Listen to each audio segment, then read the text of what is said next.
ধন্যবাদ দিই যে আমরা যাকবের পত্র অধ্যয়নে আছি এবং 4 অধ্যায়ের বেশিরভাগ অংশটুকুই আমাদের আলোচনা করা হয়ে গেছে। আমাদের শেষ অংশে আমরা চলে এসেছি।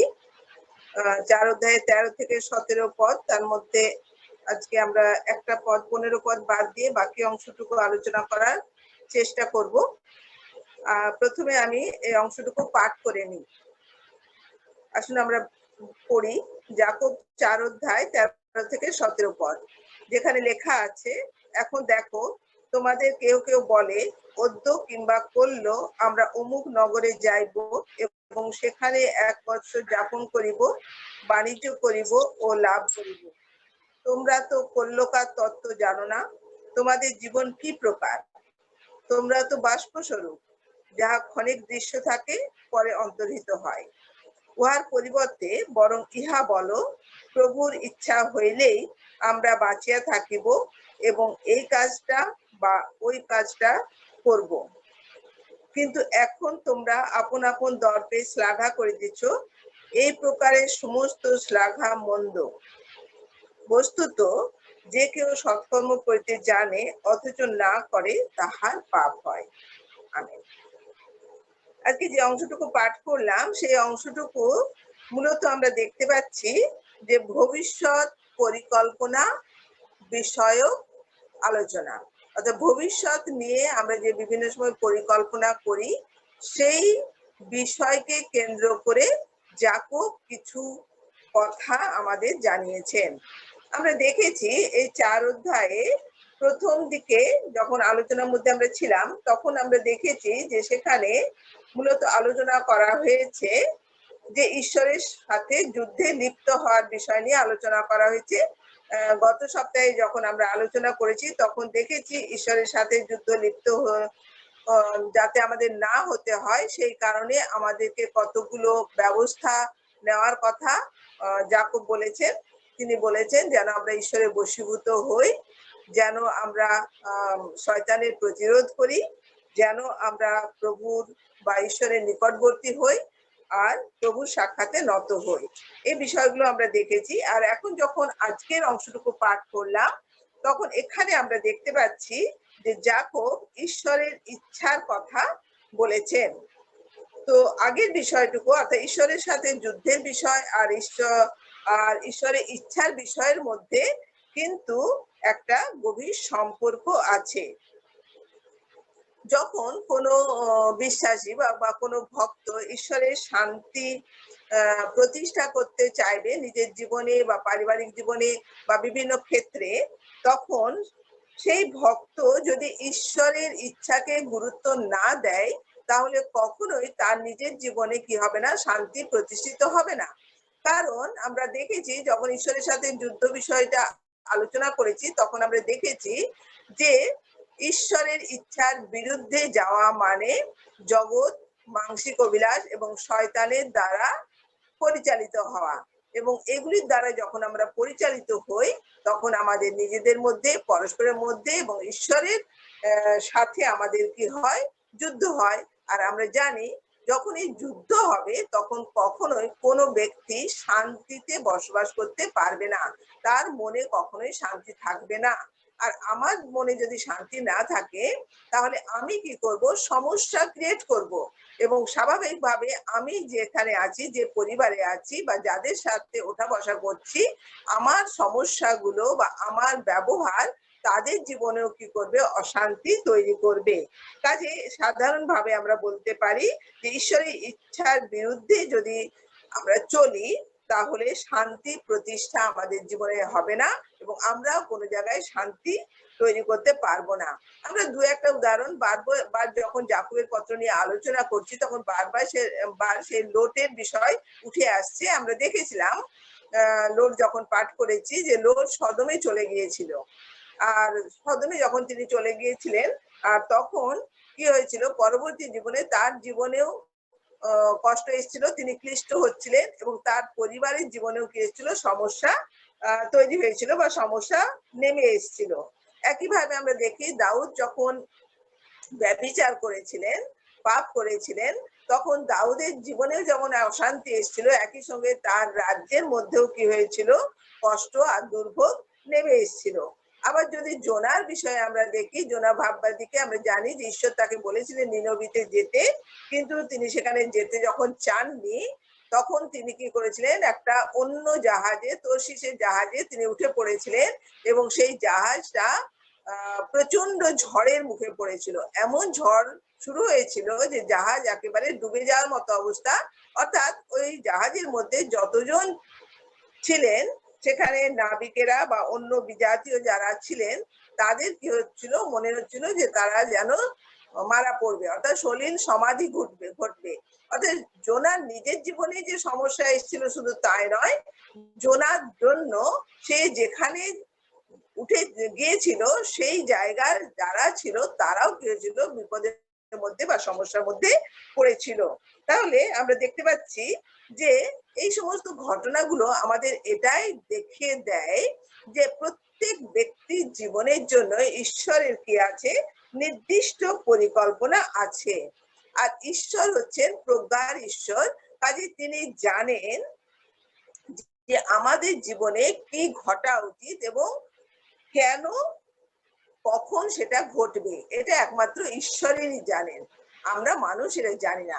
আবার যেহেতু ঈশ্বর হচ্ছেন প্রেমের ঈশ্বর, আর সেই জন্য তিনি সবসময় চান যেন তার সন্তানরা সবচেয়ে ভালোভাবে থাকে, অর্থাৎ সন্তানদের জীবনে যা সবসময় তিনি উত্তম কাজ করার জন্যই কি থাকেন না, প্রস্তুত থাকেন বা উত্তম কাজ করতেই তিনি পছন্দ করেন। কাজেই ঈশ্বরের ইচ্ছাকে মেনে নেওয়াটাই হচ্ছে সবচেয়ে বুদ্ধিমানের কাজ। ঈশ্বরের ইচ্ছাকে অনুগ্রহ আর প্রেমপূর্ণ বিষয় হিসাবে যখন বিশ্বাসী দেখতে শিখবে, তখনই একজন বিশ্বাসীর জীবনে সত্যিকারের শান্তি আনন্দ নেমে আসবে। কিন্তু তা যদি আমরা না করি, পরিবর্তে বেশিরভাগ মানুষের ক্ষেত্রে, বেশিরভাগ খ্রিস্টানদের ক্ষেত্রেও দেখা যায়, যখন ঈশ্বরের পরিকল্পনা অনুযায়ী বা ইচ্ছা অনুযায়ী কোনো ঘটনা আমাদের জীবনে ঘটে, তখন আমরা সেই ঘটনাটাকে স্বাভাবিকভাবে গ্রহণ করতে পারি না। অনেকটা সেই তেতো ওষুধ খাওয়ার মতো করে মানে গ্রহণ করি, অর্থাৎ আনন্দ সহকারে গ্রহণ করি না, বিরক্তি সহকারে সেই ঘটনাটাকে কি করি, আমরা গ্রহণ করতে বাধ্য হই। কিন্তু আমাদের সবসময় মনে রাখতে হবে, ঈশ্বর আমাদের জীবনে যাই ঘটতে দিন না কেন, তার পিছনে তার উত্তম পরিকল্পনা আছে, তার মঙ্গল পরিকল্পনা আছে। তার যদি মঙ্গল এবং উত্তম পরিকল্পনা আমার আপনার জীবনের জন্য নির্দিষ্ট করা থাকে, এ বিষয়ে যদি আমি নিশ্চিত হই, যদি আমি আমার আস্থা থাকে ঈশ্বরের উপরে, তাহলে স্বাভাবিকভাবে আমাদের মনের মধ্যে অশান্তি তৈরি হবে না। আর সেই জন্যই যাকব সেই দিকে দৃষ্টি রেখে তিনি এখানে বিশেষ কয়েকটি বিষয়ের অবতারণা করেছেন এবং এই কয়েকটা পদের মধ্যে তিনি যে কথা বলতে চেয়েছেন, সেই কথার ভেতর দিয়ে আমাদের মানুষের বিভিন্ন ধরনের আচরণের কথা তিনি উল্লেখ করেছেন। বলা যায় 3 ধরনের আচরণের কথা তিনি বলেছেন। তার মধ্যে একটা আচরণ হচ্ছে যথার্থ বা সঠিক আচরণ, যা করলে একজন বিশ্বাসী সত্যিকারের শান্তি আনন্দ লাভ করতে পারবে। তো আমরা দেখি যে যাকব কোন কোন আচরণের কথা বলেছেন। প্রথমে দেখি যাকব 13, 14 এবং 16 পদে তিনি ঈশ্বরের ইচ্ছাকে উপেক্ষা করার কথা আলোচনা করেছেন। ঈশ্বরের ইচ্ছাকে উপেক্ষা করার কথা 13, 14 আর 16 পদ, 3টে পদের মধ্যে। এখানে আমরা দেখতে পাচ্ছি যখন ওই 13 পদ তিনি বলছেন, সেখানে বাণিজ্য শব্দ, লাভ শব্দটা তিনি ব্যবহার করেছেন। এই বাণিজ্য, লাভ, এই শব্দগুলো আমরা জানি যে সাধারণত কারা বেশি এগুলো নিয়ে আলোচনা করে বা কথা বলে। তো এই শব্দ দুটো পরিপ্রেক্ষিতে যদি চিন্তা করি, তাহলে আমরা এটা ভাবতে পারি যে যাকব নিশ্চয়ই ধনী ব্যবসায়ীদের দিকে লক্ষ্য রেখে বা ধনী ব্যবসায়ীদের আলোচনা, ভবিষ্যৎ বিষয় নিয়ে এবং পরিকল্পনা নিয়ে যে চিন্তা ভাবনা তিনি দেখেছেন, শুনেছেন, তাকে কেন্দ্র করেই তিনি এই কথাগুলো বলেছেন আমাদের সবার জন্য। ধনী ব্যবসায়ীরা এরকম অনেক সময় ব্যবসায়ীদের মধ্যে আলোচনা হয় যে আমি সামনে বছরে অমুক জায়গাতে যাব, অনেক লাভ করব, আর তারপরে কি করব না ফিরে আসব। এবং এই যে যাব, লাভ করব, এই কথাগুলোর মধ্যে কোথাও ঈশ্বরের ইচ্ছা হলে অর্থাৎ ঈশ্বরের কথা উল্লেখ থাকে না। আমি যাব মানে সেই ব্যক্তি যিনি ব্যবসা করবেন তিনি নিজে ডিসিশন নিয়ে নিচ্ছেন তিনি অমুক জায়গাতে যাবেন এবং সেখানে ব্যবসা করবেন এবং সেখানে লাভ করবেন। অর্থাৎ তার এই সমস্ত বিষয় সম্পর্কে তার নিজস্ব পরিকল্পনা, তিনি সফল হবেন এটাই তার ধারণা এবং সেটাই তিনি গর্ব করে বিভিন্ন জনের কাছে বলে থাকেন। বা আমরা এখনো বর্তমান যুগে যখন তাকাই তখন এই জাকবের এই কথার পরিপ্রেক্ষিতে আমরা বলতে পারি যে আমরা অনেক সময় আমরা এইভাবেই ঈশ্বরের ইচ্ছা না জেনে না বুঝে আমরা অনেক সময় আমরা অনেক পরিকল্পনা করি এবং আমরা এইভাবে প্রকাশ করে থাকি যে আমি করব, আমি করেছিলাম বলে কাজটা হয়েছে, এই ধরনের কথাবার্তা বলে থাকি।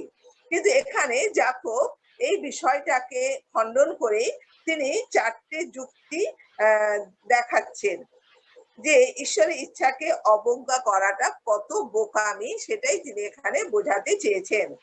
13 পদে তিনি যে বিষয়টা তুলে ধরেছেন সেই বিষয়টা হলো জীবনের জটিলতার বিষয় তিনি এখানে বলছেন।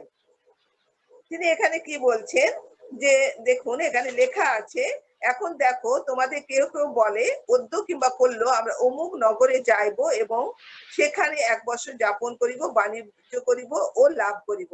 যে কথাগুলো তিনি এখানে ব্যবহার করেছেন, আজ কাল অমুক নগরে বা এখানে বা সেখানে বা 1 বছর বা মাস বা দিন বা লাভ বা ক্ষতি বা কেনা বেচা এই ধরনের কথাগুলো যেগুলো সাধারণত আমাদের দৈনন্দিন জীবনের সঙ্গে প্রত্যেকের জীবনের সঙ্গে জড়িত, সেই কথাগুলি তিনি এখানে ব্যবহার করেছেন। এবং এই কথাগুলোর ভেতর দিয়ে আমরা দেখতে পাচ্ছি যে মানুষ তারপরে বিভিন্ন স্থান বা মানুষের কাজকর্ম বা মানুষের লক্ষ্য উদ্দেশ্য এই সম্পর্কে দিনের পর দিন যে মানুষ বিভিন্ন বিষয়ে সিদ্ধান্ত নিয়ে থাকেন, সেই কথাগুলোই তিনি এখানে বলছেন যে গুরুত্বপূর্ণ সিদ্ধান্ত মানুষ নিজে নিজে নিয়ে থাকে, সেই বিষয়ে তিনি এখানে বলছেন। এখানে আমরা দেখতে পাচ্ছি যে যখন একজন মানুষ ঈশ্বরের ইচ্ছা থেকে সরে গিয়ে নিজের ইচ্ছাকে গুরুত্ব দেয় বা বলি ঈশ্বরের ইচ্ছা থেকে নিজেকে বিচ্ছিন্ন করে নিয়ে জীবনযাপন করে বা যে কোনো সিদ্ধান্ত নেয়, তখন সেই মানুষের বা সেই ব্যক্তির কাছে জীবনটা হয়ে যায় রহস্যজনক। কারণ আগেই আমরা দেখেছি যে ঈশ্বর হচ্ছেন প্রজ্ঞাবান, তিনি জানেন কখন কোথায় কি ঘটনা ঘটা উচিত, কোনটা ঘটলে ভালো, যেটা একমাত্র তিনিই জানেন। কোনো মানুষ কিন্তু এটা জানে না বা জানতে পারে না। আর সেই জন্য আমাদের কাছে যখন নিজেরা আমরা যে কাজই করি, যে সিদ্ধান্তই নিই না কেন, তখন সেটা আমরা যতই ভাবি হ্যাঁ সঠিক হবে এবং হয়তো অনেক সময় কাজ করার ফলে আমরা সঠিক যা চেয়েছিলাম তাই হয়, তা সত্ত্বেও আমাদের কাছে জীবনটা প্রতি সময় একটা রহস্যের আকারেই থাকে। আমরা কিন্তু সম্পূর্ণভাবে জানি না যে জীবনটার মধ্যে কি আছে, কি হবে, এটা কিন্তু আমরা জানি না যতক্ষণ পর্যন্ত না ঘটনাটা ঘটছে। কিন্তু আপনি যখন প্রভুর হাতে নিজেকে সমর্পণ করব, প্রভু যীশু খ্রিস্টকে আমাদের ত্রাণকর্তা হিসেবেই শুধু নয়, কিন্তু আমাদের জীবনের প্রভু বা মালিক হিসেবে যখন গ্রহণ করব, তখন স্বাভাবিকভাবে তার ইচ্ছা পালনের জন্য আমরা কি থাকবো না সচেষ্ট থাকব। এবং যখন আমরা তার ইচ্ছাকে পালন করব, তখন যে জীবনটা ছিল রহস্যময়, সেই জীবনটাই কিন্তু তখন আমাদের কাছে হয়ে যায় অর্থপূর্ণ জীবন। সেই জীবনের একটা মানে থাকে। এমনকি আমাদের চারপাশে যে বাহ্যিক বিষয়গুলো যেগুলো একসময় রহস্যময় ছিল, সেই বিষয়গুলোও কিন্তু আমাদের কাছে নতুন ভাবে অর্থপূর্ণ হয়ে দেখা দেয়। এই লাস্ট বছরের কথাই যদি আমরা চিন্তা করি, করোনা ভাইরাস যখন এসে গেছে ভারতবর্ষে এবং বিভিন্ন জায়গা থেকে এই ভাইরাস সংক্রান্ত বিভিন্ন তথ্য আমরা পাচ্ছিলাম। আর তখন আমরা জানি একটা অনিশ্চয়তার মধ্যে আমরা ভুগছিলাম, আমরা ভয়ে ভীত অবস্থার মধ্যে ছিলাম। আমাদের মনের মধ্যে সবসময় একটা ভয় কাজ করছিল যে কি হবে, জীবনটা আমাদের কতক্ষণ আছে, কি আছে, কেমন হবে, এই ধরনের একটা অবস্থা আমাদের মধ্যে তৈরি হয়েছিল। কিন্তু যত দিন যেতে থাকলো এবং যত আমরা এই রকম অবস্থা থেকে বেরিয়ে আসার জন্য প্রভুর চরণতলে বসা শুরু করলাম, ঈশ্বরের বাক্যের দিকে আমরা দৃষ্টি দিলাম এবং সেই বাক্যের মধ্য দিয়ে আমরা পেলাম কি ঈশ্বরের উপস্থিতি, আমরা পেলাম তার শক্তি, আমরা পেলাম ভরসা, আমরা পেলাম নিশ্চয়তা। এবং তার থেকেই তখন আমাদের মনের মধ্যে জীবন সম্পর্কে যে ভয় এসেছিল, যে জটিলতা এসেছিল, সেগুলো কি হলো, ক্রমশ আমাদের কমে যেতে লাগলো এবং প্রভুতে আমরা এক হতে শুরু করলাম। আমাদের মধ্যে একটা একতা এলো এবং আমাদের মধ্যে যে একটা টালমাটাল অবস্থা মনের মধ্যে কাজ করছিল সেটা অনেকটাই আমাদের দূরে সরে গেল। একটা ভারসাম্য আমাদের জীবনের মধ্যে এলো এবং প্রভুর উপরে আমরা আরো নতুন করে আস্থা স্থাপন করতে পারলাম। কাজেই আমাদের জীবন সম্পর্কে যে একটা রহস্য তৈরি হয়ে গিয়েছিল, সেই রহস্য থেকে কিন্তু আমরা মুক্ত হলাম এবং জীবনটা কিন্তু আমাদের কাছে অনেক অর্থপূর্ণ হয়ে গেল। কারণ আমরা দেখতে পেলাম যে এই ঘটনার মধ্য দিয়ে ঈশ্বরের একটা বিশাল পরিকল্পনা আছে। সর্বোপরি ঈশ্বর সিংহাসনে বসে আছেন এবং তিনি সমস্ত কিছু নিয়ন্ত্রণ করছেন, কোনো কিছু তিনি ছেড়ে দেননি, কোনো তিনি আমাদের ভুলে যাননি, বা তিনি তার প্রতিজ্ঞায় এখনো বিশ্বস্ত আছেন এবং আমাদের সহবর্তী তিনি আছেন, এটাই আমরা দেখতে পেলাম। কাজে জীবন যখন জটিল হয়ে যায় আমাদের সামনে, তখন যদি আমরা অনুসন্ধান করে দেখি যে আমরা ঈশ্বরের ইচ্ছাকে কোথায় কোথায় এড়িয়ে চলেছি বা ঈশ্বরের ইচ্ছাকে গুরুত্ব দিইনি বা উপেক্ষা করেছি, তখনই আমরা বুঝতে পারবো যে আমাদের জীবনের জটিলতার মূল কারণটা কোথায় লুকিয়ে আছে। সেই জন্য আমাদের কি করতে হবে, জীবনকে আরো সহজ সরল করার জন্য, আরো উপভোগ করার জন্য, প্রভুর উপস্থিতিকে লাভ করার জন্য এবং আমাদের কাছে আরো বেশি অর্থপূর্ণ করে তোলার জন্য ঈশ্বরের ইচ্ছা পালন করা। দ্বিতীয় যে বিষয়টা তিনি অবতারণা করেছেন তা আমরা দেখি 14 পদে, জীবনের অনিশ্চয়তা।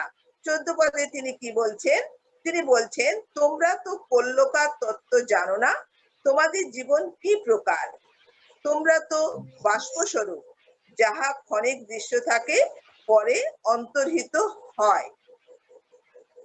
এই যে কথাটা তিনি বলেছেন, এইটা সলোমন হিতোপদেশে 27 অধ্যায় 1 পদে যা বলেছেন, বলা যায় সেই কথার উপর ভিত্তি করে এই কথাটা তিনি বলেছেন। হিতোপদেশ 27 অধ্যায় 1 পদে সলোমন কি বলেছেন? তিনি বলেছেন, কল্যের বিষয়ে গর্ব কথা কহিও না, কেননা একদিন কি উপস্থিত করিবে তাহা তুমি জানো না। কালকের বিষয়ে তুমি গর্ব করো না, কারণ কাল কি আসবে তোমার সামনে সে বিষয়ে তুমি কিছুই জানো না। অথচ এখানে এই ব্যবসায়ীরা কি করছিলেন না, তারা গর্ব করে বলছিলেন, তারা 1 বছরের জন্য পরিকল্পনা করে নিয়েছেন। তারা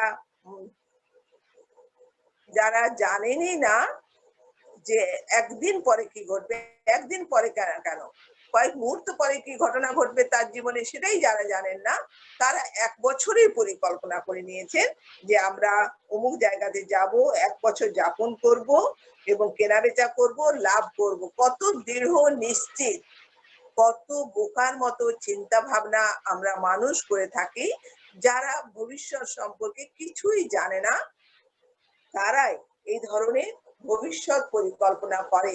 কিন্তু যিনি জানেন তিনি হচ্ছেন ঈশ্বর। কাজে তার ইচ্ছাকেই যদি আমাদের জীবনে কি করতে হবে, গুরুত্ব দিতে হবে।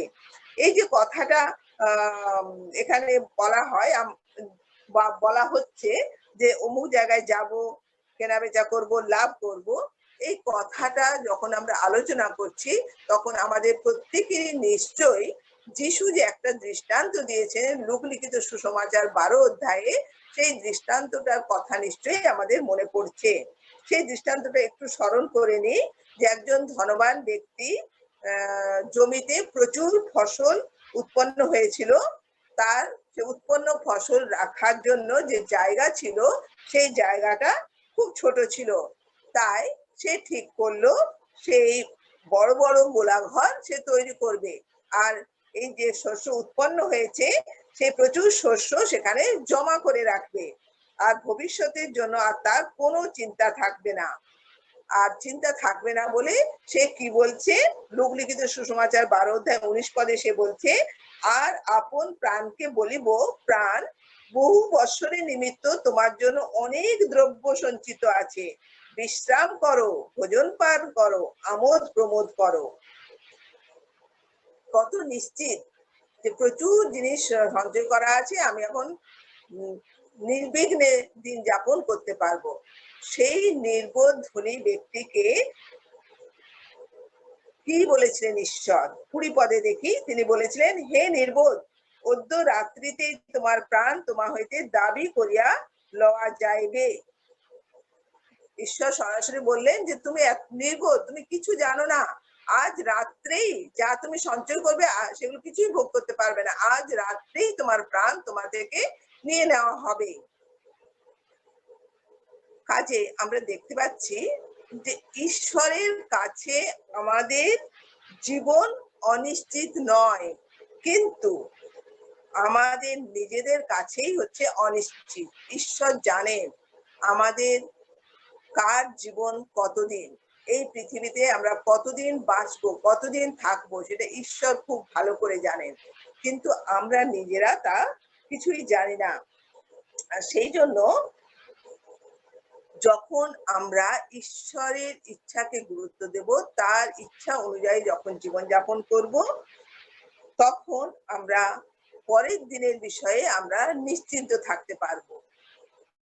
প্রথম কথা, একজন খ্রিস্ট বিশ্বাসীর ভবিষ্যৎ নিশ্চিন্ত, কারণ আমরা জানি যে এই পৃথিবীতে যতক্ষণ আমরা বেঁচে আছি ততক্ষণ যেমন, ঠিক তেমনি যখন আমরা মারা যাব তখন আমরা নিশ্চিত করে পিতা ঈশ্বরের কাছে যাব, অর্থাৎ তার জন্য দুশ্চিন্তা করার কোনো দরকার নেই।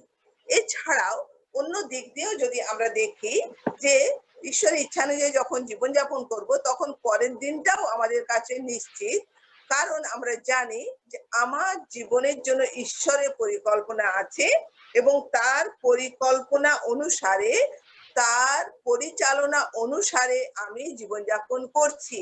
কাজে তিনি আমাকে দিয়ে কি করাবেন বা করাতে যাচ্ছেন বা চাইছেন সেটা সম্পর্কে আমি নিশ্চিত। এই কথাটা বললাম। আমি যদি প্রেরিত সাধু পৌলের বিষয়ে একটু দেখি, প্রেরিতের আমি বলছি, প্রেরিত সম্ভবত 28 অধ্যায়ে, না সরি 27 অধ্যায়ে একটা পদ আমি পাঠ করব। ঘটনাটা আপনারা সবাই জানেন, সেই জন্য ঘটনাটার বর্ণনা করব না। 27 অধ্যায়ে 24 পদে বলা হচ্ছে, পৌল, ভয় করিও না, কৈশোরের সম্মুখে তোমাকে দাঁড়াইতে হইবে, আর দেখো যাহারা তোমার সঙ্গে যাইতেছে ঈশ্বর তাহাদের সকলকেই তোমায় দান করিয়াছেন। আবার 26 পদে লেখা আছে, কিন্তু কোন দ্বীপে গিয়া আমাদেরকে পড়িতে হইবে, সরি আমি একটু আগে থেকে পড়ি, 25 থেকে পড়ছি, অতএব মহাশয়েরা সাহস করুন, কেননা ঈশ্বরে আমার এমন বিশ্বাস আছে যে আমার নিকটে যেরূপ উক্ত হইয়াছে সেই রূপই ঘটিবে, কিন্তু কোন দ্বীপে গিয়া আমাদেরকে পড়িতে হইবে, কিন্তু কোন দ্বীপে গিয়া আমাদেরকে পড়িতে হইবে।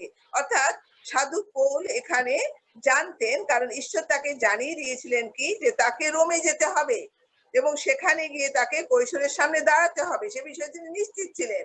কাজে যখন জাহাজ ভেঙে যাচ্ছে, ঝড়ে জল ঢুকে যাচ্ছে জাহাজের মধ্যে, সবাই নিশ্চিন্ত এটাই ভেবে যে মৃত্যু তাদের সামনে দাঁড়িয়ে আছে, আর তখন সাধু পৌল নিশ্চিন্ত হয়ে কি বলছেন, যে আপনারা ভয় পাবেন না। আর শুধু তিনি তাই বলছেন না, তিনি তাদের কি করছেন, রুটি খেতে দিচ্ছেন, বলছে আপনারা এই খাবার গ্রহণ করুন, আর আমরা কি করব, একটা দ্বীপে গিয়ে আমরা পৌঁছাবো, আমরা মরবো না, এই ব্যাপারে তিনি নিশ্চিন্ত ছিলেন। অর্থাৎ ঈশ্বর তাকে জানিয়ে দিয়েছেন যে আগামীকাল তার জীবনে কি ঘটবে, তাকে রোমে পৌঁছাতে হবে, এটা তিনি জানেন। তিনি ঈশ্বরের পরিকল্পনা মতো কাজ করছেন, ঈশ্বরের ইচ্ছা অনুযায়ী তিনি যাচ্ছেন। কাজেই ঈশ্বর তাকে জানিয়ে দিয়েছেন যে তার জীবনে কখন কি ঘটনা ঘটবে। প্রিয় ভাই বোন, ঠিক তেমনি আমরাও যদি আমাদের জীবনটাকে ঈশ্বরের হাতে ছেড়ে দিই এবং তার ইচ্ছানুসারে আমরা চলি, তখন তিনি আমাদেরকে পরের দিন বিষয়েও আমাদেরকে নিশ্চিত করবেন, ঠিক সাধু পৌলের মতো। আর তখন জীবনটা আমাদের কাছে কোনো রহস্যপূর্ণ বা ভয়ের কারণ হবে না, বরং তখন আমরা আনন্দে কি করতে পারবো, দিন অতিবাহিত করতে পারবো। আর এই পদেরই বাকি অংশ যেখানে লেখা আছে, তোমরা তো বাষ্পস্বরূপ, যাহা ক্ষণিক দৃশ্য থাকে পরে অন্তর্হিত হয়।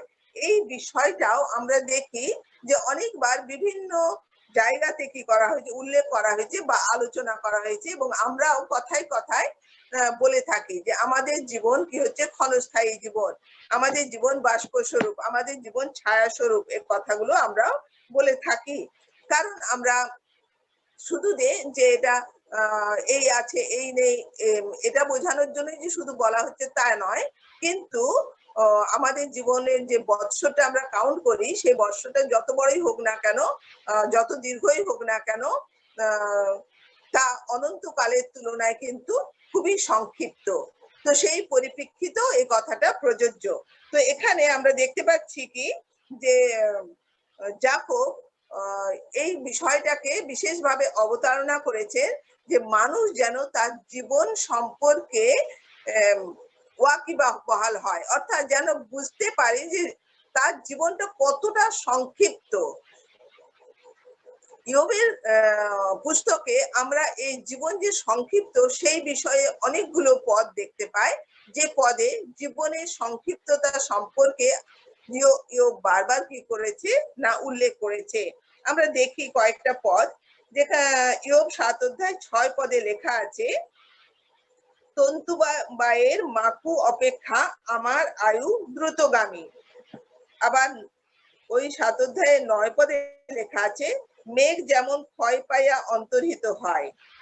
আবার 8 অধ্যায় 9 পদে লেখা আছে, পৃথিবীতে আমাদের আয়ু ছায়া স্বরূপ। আবার 9 অধ্যায় 25 পদে লেখা আছে, আমার দিন সকল ডাক অপেক্ষাও দ্রুতগামী।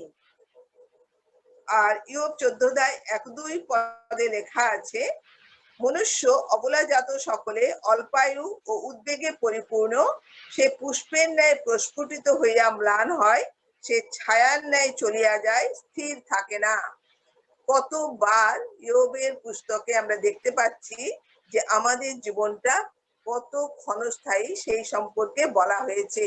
আর সেই কারণেই যাকোব এখানে সেই কথার উল্লেখ করেছেন এবং আমাদের এটাই বলতে চেয়েছেন যে জীবনটা এত ক্ষণস্থায়ী, সেই জীবনটাকে নিয়ে আমাদের ছিনিমিনি খেলার কোনো প্রয়োজন নেই।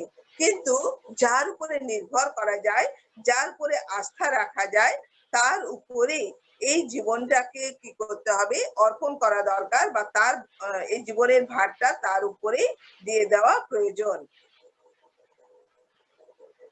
কাজে আরেকটা কথাও আমাদের মনে রাখতে হবে, যেহেতু জীবনটা খুব সংক্ষিপ্ত, সেই জন্য যেন তেন প্রকারেণ জীবনটা কাটিয়ে দিলাম, এই মানসিকতা নিয়ে আমরা যদি চলি তাহলে কিন্তু ঠিক হবে না। কিন্তু যে যতটুকু জীবন ঈশ্বর আমাদের দিয়েছেন, সেই জীবনটা সঠিকভাবে ব্যবহার করতে হবে। সেই দিনগুলো নষ্ট আমরা করব না, কিন্তু এমন ভাবে ব্যবহার করব যে এমন কাজের ভেতর দিয়ে আমরা যাব যাতে কিনা অনন্তকাল স্থায়ী কোনো কাজ থাকে। অর্থাৎ যে জিনিসগুলো অনন্তকাল স্থায়ী, সেই ধরনের কাজ করার ভেতর দিয়ে আমাদের জীবনটাকে কি করতে হবে, অতিবাহিত করতে হবে, বা আমাদের জীবনে যে সময়টুকু ঈশ্বর আমাদের দিয়েছে সেই সময়টাকে আমরা সেইভাবে ব্যবহার করব। সেই জন্য প্রিয় ভাই বোন, আমরা বেশিরভাগ জনই অনেক সময়, বিশেষ করে আমি তো অনেকটা সময় কাটিয়ে এসেছি অলরেডি, কাজে আমাদের সামনে আর কতটা দিন আছে আমরা জানি না। যে কটা দিন আমাদের সামনে প্রভু রেখেছেন তার যথাযথ রূপে আমরা ব্যবহার করব, যেন আমরা পরবর্তী সময়ে লজ্জায় না পড়ি। তো আমরা এখানে দেখতে পেলাম যে ঈশ্বরের বাক্য আমাদেরকে জানিয়ে দেয় যে আমাদের কোনটা করা ঠিক এবং কোনটা করা ঠিক নয়, বা কিভাবে আমাদের জীবনযাপন করা উচিত আর কিভাবে আমাদের জীবনযাপন করা উচিত নয়। অথচ আমরা অনেক সময় ঈশ্বরের বাক্যকে কি করি, মানে গুরুত্ব দিই না। আর অথচ ঈশ্বরের বাক্যের মধ্যে কি আছে, তার ইচ্ছা আছে। তার ইচ্ছা আমরা তার বাক্যের ভেতর দিয়ে আমরা দেখতে পাই। তো আমরা দেখি যে ঈশ্বরের বাক্যের ভেতরে আমরা আমাদের কর্মের কি রকম নিয়ম, কি ধরনের কাজ আমরা করব, বা কিসের উপরে নির্ভর করে আমরা কাজ করব, বা কি ধরনের নীতি আমরা অবলম্বন করব, বা ঈশ্বর কি কি প্রতিজ্ঞা রেখেছেন, এই সমস্ত বিষয়গুলো আমরা ঈশ্বরের বাক্যের মধ্যে পাই।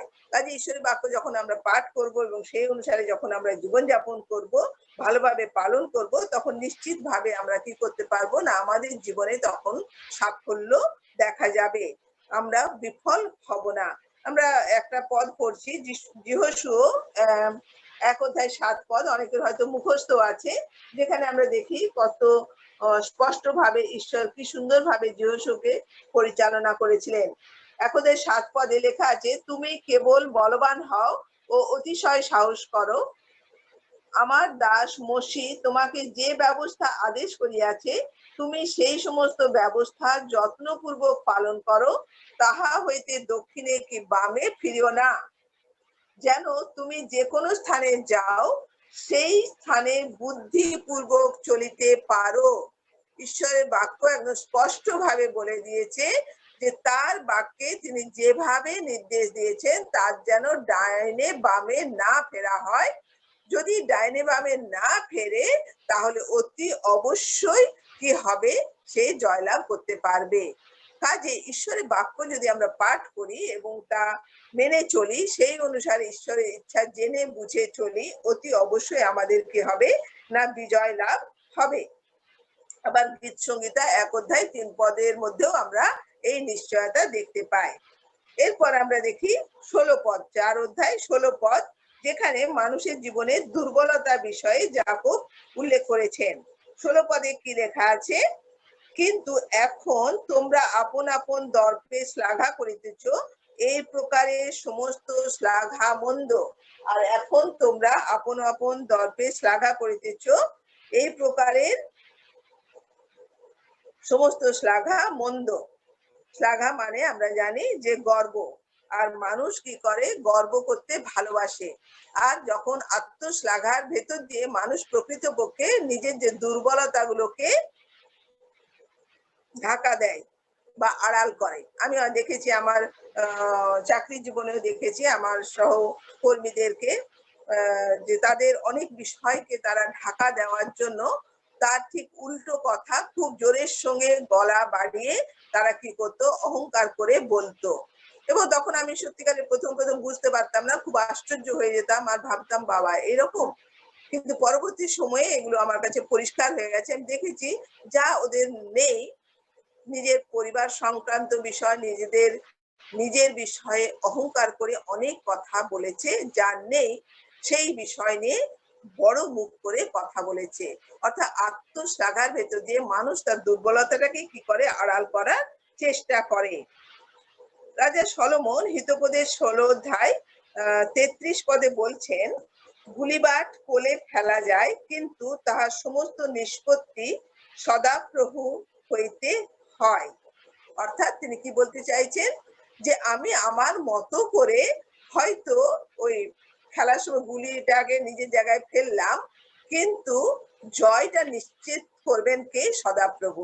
অর্থাৎ আমি যতই নিজের ইচ্ছে মতো করে দান চালি না কেন, বা কথা বলি না কেন, কিংবা কাজ করি না কেন, সমস্ত কিছু নিয়ন্ত্রণ করছেন তো ঈশ্বর, আমার তো কোনো নিয়ন্ত্রণ করার ক্ষমতা নেই। এই কথাটা আমাদের মনে রাখা দরকার। সে কথাই রাজা সলোমন বলেছিলেন। মানুষ ভবিষ্যৎ জীবনের ঘটনাগুলোকে নিয়ন্ত্রণ করতে পারে না, সে নিয়ন্ত্রণ করার ক্ষমতা তার নেই।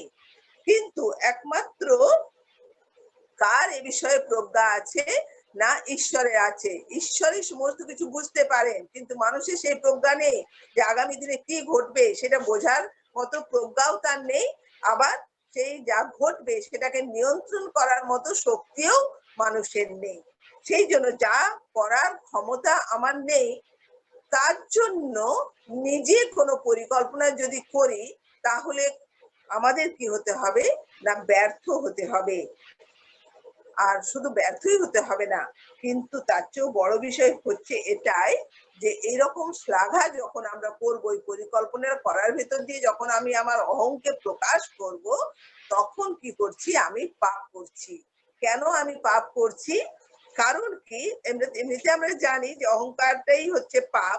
আর তাছাড়া এখানে কেন পাপ হচ্ছে? কারণ আমি নিজেকে ঈশ্বরের সমান মনে করে নিচ্ছি যে ঈশ্বর যে কাজটা করতে পারেন, করেন, সেই কাজটা আমি করব বলে জোর গলায় কি করছি? আমি ঘোষণা করছি। অর্থাৎ নিজেকে ঈশ্বরের জায়গাতে আমি, বলা যায় যে ইচ্ছাকৃত বা অনিচ্ছাকৃত ভাবে বা না জেনে অজ্ঞতার সঙ্গে আমরা কি করি? অনেক সময় এই কাজগুলো আমরা করে থাকি। তাই প্রিয় ভাই বোন, এই বিষয়ে আমাদের সাবধান হওয়া খুবই প্রয়োজন। ঈশ্বরের ইচ্ছাকে যত আমরা অবজ্ঞা করব, ততই আমাদের কি হবে? না বোকামি প্রকাশ হয়ে পড়বে। অর্থাৎ আমরা যে কতটা বোকা, তা আমাদের জীবনের বিভিন্ন ঘটনা তা কিন্তু আমাদের দেখিয়ে দেবে। যখন আমরা ঈশ্বরের ইচ্ছাকে অবজ্ঞা করি, তখন অনেকটা এরকম হয়, ওই ঝঞ্ঝা বিদ্যুৎ বিক্ষুব্ধ সমুদ্রের মধ্যে যদি জাহাজের ক্যাপ্টেনের কাছে কোনো কম্পাস না থাকে, তাহলে সেই জাহাজকে কখনো ক্যাপ্টেন সঠিকভাবে পরিচালনা করতে পারবে না। ঠিক সেই রকম অবস্থা হবে। অর্থাৎ অন্ধকারের মধ্যে শুধুই আমরা হাতড়ে বেড়াবো, কিন্তু সঠিক কোনো পথ কিন্তু আমরা খুঁজে পাবো না। আর রাজা দাউদ তার জীবনের ভেতর দিয়ে তিনি দেখেছিলেন, তার জীবনে অনেক ঝড় এসেছিল আমরা জানি, এবং সেই ঝড়ের সময়ে তিনি দেখেছিলেন যে প্রতিটি মুহূর্ত কিভাবে ঈশ্বর তাকে আগলে রেখেছিলেন। কারণ কি? কারণ ঈশ্বর দাউদকে পরবর্তী রাজা হিসেবে কি করেছিলেন? না তাকে তিনি মনোনয়ন করেছিলেন। শুধু তাই নয়, দাউদ ঈশ্বরের ইচ্ছানুযায়ী চলতেন, আর ঈশ্বর যেমন নির্দেশ দিতেন সেই অনুসারে কাজ করতেন। আর সেই জন্য যখন দাউদ পালিয়ে বেড়াচ্ছিলেন, তখন ঈশ্বর তাকে কি করছিলেন? বারবার তার শত্রুর হাত থেকে তাকে রক্ষা করছিলেন। বন জঙ্গলে পশুদের হাত, হিংস্র জন্তু জানোয়ারের হাত থেকে তো রক্ষা পেয়েছিলেন, একই সঙ্গে তার শত্রু রাজা শৌলের হাত থেকেও ঈশ্বর কি করেছিলেন? তাকে রক্ষা করেছিলেন। সেই কারণের জন্যই দাউদ 119 গীতে এই ধরনের একটা কথা বলছেন। 119 গীতে তিনি কি বলছেন? 105 পদে, তোমার বাক্য আমার চরণের প্রদীপ, আমার পথের আলো।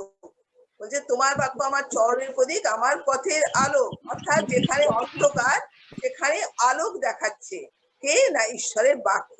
তাহলে ঈশ্বরের বাক্য যখন আমাদের আলো দেখায়, আমাদের চলার পথকে মসৃণ করে দেয়, তখন কেন আমরা ঈশ্বরের বাক্যকে উপেক্ষা করব? তাহলে ঈশ্বরের বাক্যকে উপেক্ষা করার কথা এখানে যাকব কি করেছেন? না যারা উপেক্ষা করে তাদের কথা এখানে তিনি বলছেন যে অনেক মানুষের আচরণ কি হয়? না ঈশ্বরের ইচ্ছাকে উপেক্ষা করা। সেই বিষয় নিয়ে তিনি এখানে আলোচনা করেছেন এই 3টি পদের ভেতর দিয়ে। এরপরে আমরা দেখি না 17 পদ, যেখানে তিনি আরেক ধরনের আচরণের কথা বলেছেন। সেই আচরণটা হচ্ছে ঈশ্বরের ইচ্ছা অমান্য করার কথা। 17 পদে কি লেখা আছে? সেখানে লেখা আছে, বস্তুত যে কেউ সৎকর্ম করিতে জানে অথচ না করে, তাহার পাপ হয়। বস্তুত যে কেউ সৎকর্ম করিতে জানে অথচ না করে, তাহার পাপ হয়। অর্থাৎ কি হচ্ছে? জেনে শুনে না করা, অর্থাৎ অমান্য করার কথা এখানে বলা হয়েছে। অনেক সময় অনেক মানুষ কি করে? খুব ভালোভাবে জানে যে ঈশ্বরের ইচ্ছা কি, কিন্তু জানার পরেও কি করে? না তার ইচ্ছাকে অমান্য করে অমান্য করে চলে। কেন অমান্য করে চলে? কারণ নিজের ইচ্ছাটাকে সে প্রাধান্য দেয়। ঈশ্বরের ইচ্ছাটা তার কাছে পছন্দসই নয়। তা ঈশ্বরের ইচ্ছা পালন করতে হলে তাকে হয়তো কষ্ট স্বীকার করতে হবে, দুঃখ স্বীকার করতে হবে, আরাম করা থেকে তাকে বেরিয়ে আসতে হবে। আর সেই জন্য সে তখন কি করে না, না ঈশ্বরের ইচ্ছাটাকে তখন গুরুত্ব দেয় না। আর এইরকম ঘটনা যখন ঘটে তার ভেতর দিয়ে কিন্তু সেই মানুষ বা সেই ব্যক্তির গর্বটাকে কি হয় না প্রকাশ পড়ে, গর্ব প্রকাশ হয়ে পড়ে। এইসব মানুষ এরকম বলে যে আমি জানি যে তুমি আমাকে দিয়ে কি করতে চাও, আর কিন্তু আমি ওটা করতে চাই না, কারণ তোমার থেকে এই বিষয়ে আমি খুব ভালোভাবে জানি। আমরা জানি জোনা ভাব্বাজি বলেছিলেন ঈশ্বরকে, যে জোনা ভাব্বাজিকে যখন ঈশ্বর ওখানে পাঠাচ্ছিলেন তখন তিনি বলছেন আমি তো জানি তুমি ওখানে গিয়ে তারপরে তোমার মন নরম হয়ে যাবে আর তারপরে তুমি ওদের ক্ষমা করে দেবে।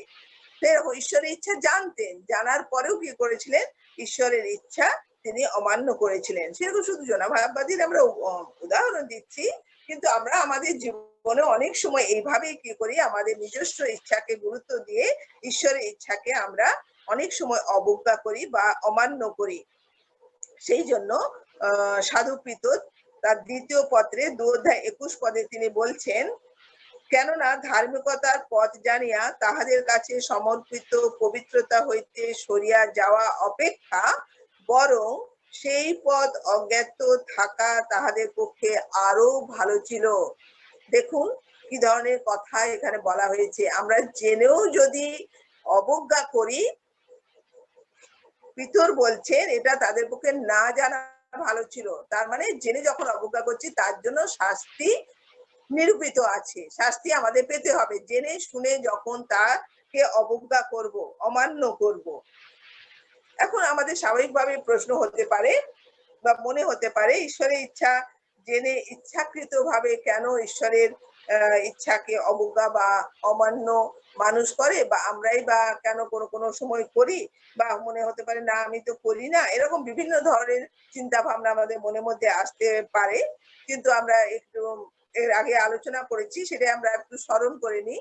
একটা বিষয় হচ্ছে, তার প্রধান কারণ হচ্ছে মানুষের মধ্যে যখন অহংকার চলে আসে, যখন গর্ব চলে আসে, যখন নিজের উপরে বিশ্বাস তার বেড়ে যায়, সে যে কোনো কাজেই হোক না কেন, সে প্রভুর কাজ হোক বা অন্য কাজ হোক বা যে কোনো কাজ হোক না কেন, যখন নিজের উপরে আত্মবিশ্বাস বেড়ে যায়, অহংকার মানুষের চলে আসে, তখন সেই মানুষ কি করে, ঈশ্বরের ইচ্ছাকে জানার জন্য সে সচেষ্ট হয় না, কিন্তু নিজের ইচ্ছে মতো সে ডিসিশন নেয়, সিদ্ধান্ত নিয়ে নেয়, আমি অমুক জায়গা যাব, অমুক কাজ করব, বা কেউ যদি আমাকে বলে অমুক জায়গায় যেতে বা করতে, আমি সঙ্গে সঙ্গে কি করি, সেখানটা ঈশ্বরের ইচ্ছা জানার চেষ্টা করি না।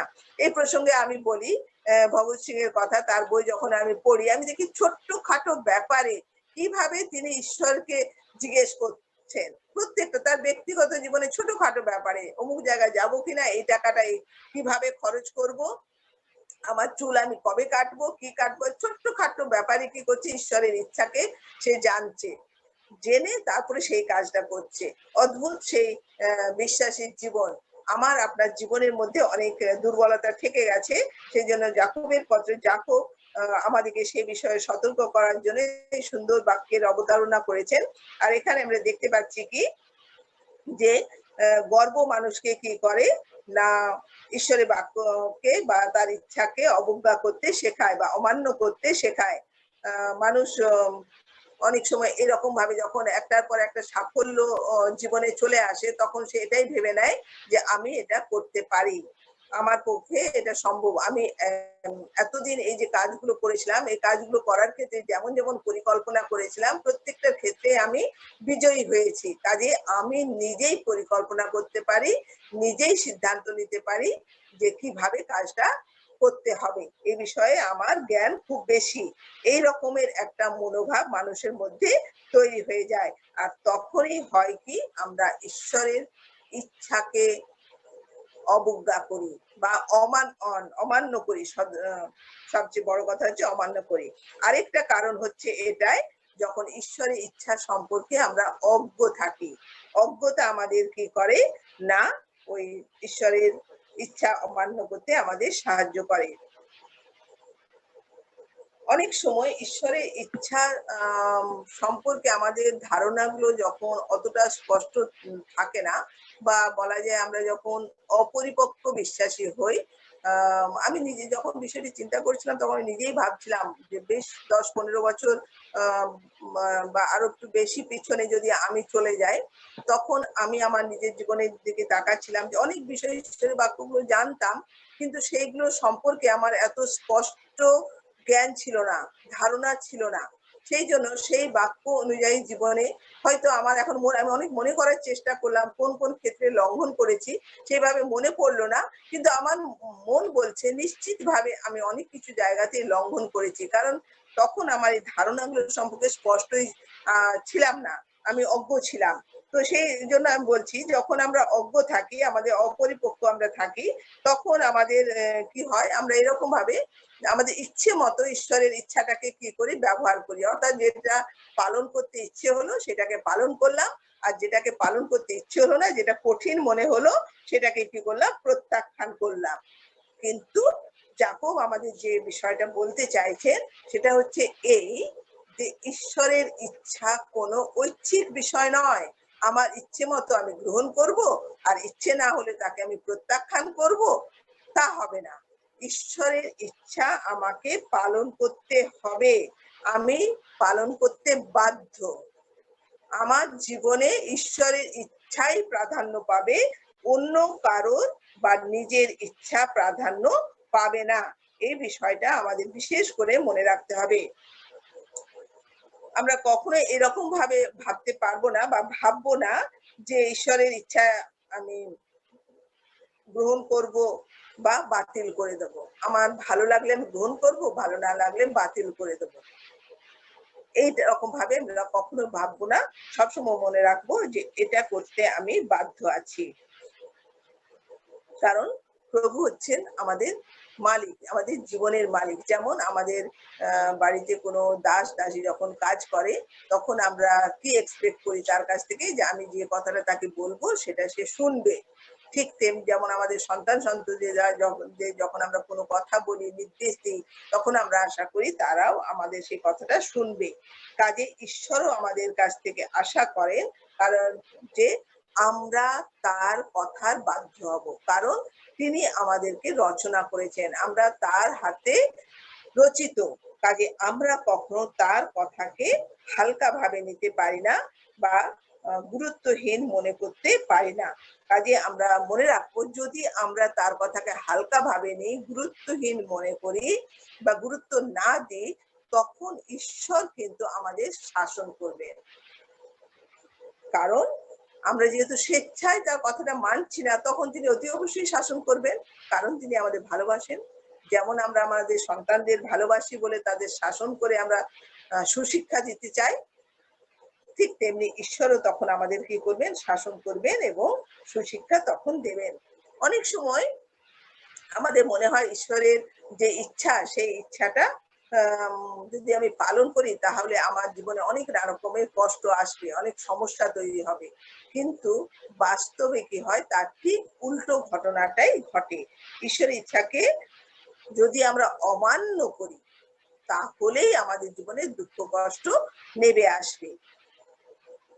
আমরা যদি আমাদের নিজেদের ব্যক্তিগত জীবনের অভিজ্ঞতাগুলো স্মরণ করি আর ঈশ্বরের বাক্যের মধ্যে যে বিভিন্ন চরিত্রগুলো আমরা পাঠ করেছি তাদের জীবনগুলো যদি দেখি, তখন এই কথাটার সত্যতা কতটা সেটা কিন্তু আমরা নিজেরাই প্রমাণ পেয়ে যাব। সেই জন্য এর আলাদা করে আর ব্যাখ্যা দেওয়ার খুব একটা প্রয়োজন নেই। তবুও যদি কোনো অবাধ্য খ্রিস্টান বা খ্রিস্ট বিশ্বাসী জীবনের বিভিন্ন সমস্যা আর অসুবিধাগুলোকে এড়িয়ে যেতে সক্ষম হয়, ধরুন মানে ঈশ্বরের ইচ্ছা পালন না করা সত্ত্বেও তার জীবনে যে সমস্ত সমস্যা বা অসুবিধা এসেছিল সেইগুলোতে ও হেরে যায়নি, সে ঠিক মতো সে এগিয়ে যেতে পেরেছে, বিশেষ অসুবিধায় তাকে পড়তে হয়নি। এইরকমও যদি হয় কোনো ক্ষেত্রে, তাহলেও একটা প্রশ্ন থেকে যাচ্ছে, সেই দিন যেদিন আসবেন প্রভু বিচার করতে। সেদিন আমরা তার সামনে কি উত্তর দেব? লোকলিখিত সুসমাচার 12 অধ্যায় 47-48 পদে বলা হচ্ছে কি, আর সেই দাস যে নিজ প্রভুর ইচ্ছা জানিয়াও প্রস্তুত হয় নাই ও তাহার ইচ্ছা অনুযায়ী কর্ম করে নাই, সে অনেক প্রহারে প্রহারিত হইবে। কিন্তু যে না জানিয়া প্রহারের যোগ্য কর্ম করিয়াছে, সে অল্প প্রহারে প্রহারিত। স্পষ্ট ঈশ্বরের বাক্য, এখানে কোনো আবছা কোনো কিছু নেই, ঢেকে দেওয়া কোনো কিছু নেই, সম্পূর্ণ বিষয়টাই আমাদের কাছে স্পষ্ট আছে। তাহলে যেসব খ্রিস্টান ঈশ্বরের ইচ্ছা কি তা জেনেও ইচ্ছাকৃত ভাবে সেগুলি অমান্য করছে, তাদের কি হবে? আমরা জানি যে আমাদের ঈশ্বর তিনি প্রেমময় ঈশ্বর, আর তিনি আমাদের ভালোবাসেন, আর সেই জন্য তিনি চান না যে আমরা বিনষ্ট হই। সেই জন্য তিনি আমাদের কি করবেন? তিনি আমাদের শাসন করবেন, এবং শাসন করে তিনি কি করবেন? না আমাদের ফিরিয়ে আনার চেষ্টা করবেন। তার ইচ্ছা অনুযায়ী চলার জন্য তিনি আবারও আমাদের সুযোগ দিচ্ছেন আর দেবেন। ইব্রিয় 12-5-11 পদ পাঠ করলে আমরা সেখানে দেখবো যে তিনি কিভাবে আমাদের শাসন করবেন সেই বিষয় সেখানে বলা আছে। ইব্রিয় 12 অধ্যায় আমি শুধু মাত্র একটা পদ পড়ব। কোন শাসনে আপাতত আনন্দের বিষয় বোধ হয় না, কিন্তু দুঃখের বিষয় বোধ হয়। তথাপি তদ্বারা যাহাদের অভ্যাস জন্মিয়াছে, তাহা পরে তাহাদিগকে ধার্মিকতার শান্তিযুক্ত ফল প্রদান করে। ধার্মিকতা শান্তিযুক্ত ফল প্রদান করবে, অর্থাৎ শাসনের ভেতর দিয়ে ঈশ্বর তাদেরকে সঠিক জায়গাতে নিয়ে আসবেন, সে কথা সেখানে বলা হয়েছে। আর যদি দেখা যায় যেন কোনো খ্রিস্টানের জীবনে এই ধরনের কোনো শাসন আসেনি, আর সে ইচ্ছা মতো ঈশ্বরের ইচ্ছাকে অমান্য করে চলেছে, তাহলে বুঝতে হবে সেই খ্রিস্টান প্রকৃত খ্রিস্টান নয়, সে হচ্ছে নকল খ্রিস্টান। আর সেই জন্য তার জীবনে ঈশ্বর আর শাসন আনেননি।